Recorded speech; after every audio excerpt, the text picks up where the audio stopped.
High, welcome to my YouTube channel. माझा आवाज काही बरोबर नाही आहे, 15 दिवस झाले खराबच आहे. पण मला व्हिडिओ टाकायचा होता. आज थोडा चांगला झाला म्हणून मी टाकत आहे. हा आधीचाच आहे, गावाला गेलो होतो तो माझा व्हिडिओ आहे. यांच्या मामाची मुलगी, तिला खूप छान खस्ता बनवता येते. म्हटलं शिकून घेऊ त्यांच्याजवळून खस्ता. तर मग त्या बनवत होत्या आणि मी शिकत होती. मैदा घेतला 2 वाटी आणि त्यामध्ये तीळ टाकले, थोडे मीठ टाकलं आणि मोहन साधं मोहन ते म्हणजे तेलाचं टाकलं, पण गरम नाही केलं, तसंच साधं टाकलं आणि ते पूर्ण मैद्याला लागलं पाहिजे असं टाकलं. असं मिक्स करायचं आणि इतकं टाकायचं की त्याचा असा गोळा बनला पाहिजे, एवढं मोहन टाकायचं. आणि मग त्याच्यानंतर साध्या पाण्याने, म्हणजे पाणी पण कोमट नाही, साध्या पाण्याने गोळा भिजवून घ्यायचा.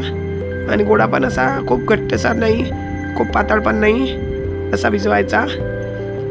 असा एकदम खूप पातळ नाही पाहिजे आणि खूपच घट्टही पण नाही, नको, मीडियम गोळा भिजवला. आणि तेल घ्यायचं तळण्यासाठी आणि मैद्याच्या गोळ्याचे छोटे छोटे गोळे बनवून त्याच्या पुऱ्या लाटायच्या. पुऱ्या पातळ पुरी लाटायची आणि पुरीला चाकूने असे होल करायचे, जेणेकरून ती पुरी फुगणार नाही आणि खस्त्यासारखी अशी पुरी होईल, खस्त्याची पुरी होईल. साध्या पुरी केली आणि त्याला होल नाही पाडले तर ते पुरी फुगून येईल.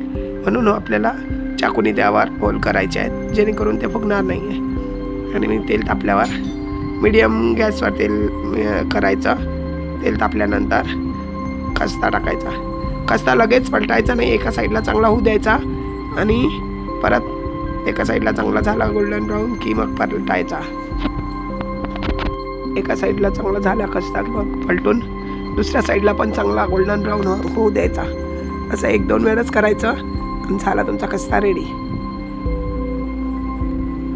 आणि खूप छान लागते, खूपच छान झाला होता, एकदम क्रिस्पी आणि मस्त, टेस्टला पण एकदम मस्त झाला होता. मी अजून माझ्या घरी पण एक दिवस बनवेल ना, तेव्हा पण टाकेल तुम्हाला रेसिपी.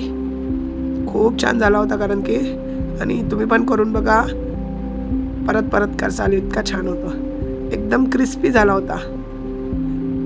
आणि इतकं ऊन आहे, बापरे, खूप घाम, आणि मी अशी हे झाली होती, बरं पण नव्हतं, औषध गोळ्या चालू आहेत, तर खूप घाम येत होता तिकडे.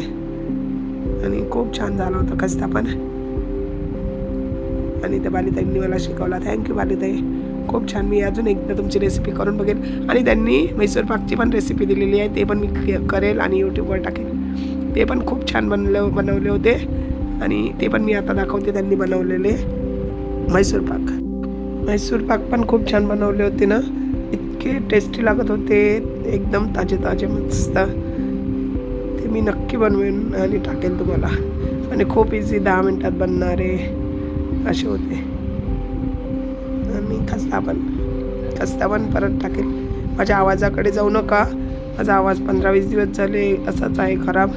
पण मग मी म्हटलं किती दिवस व्हिडिओ नाही टाकू, म्हणून मग मी आज हिम्मत केलीच व्हिडिओ म्हणजे माझा आवाज द्यायचे. आणि तुम्ही पण एन्जॉय करा, तुम्ही रेसिपी एन्जॉय करा, आवाजाकडे दुर्लक्ष करा. चालेल, मग बाय.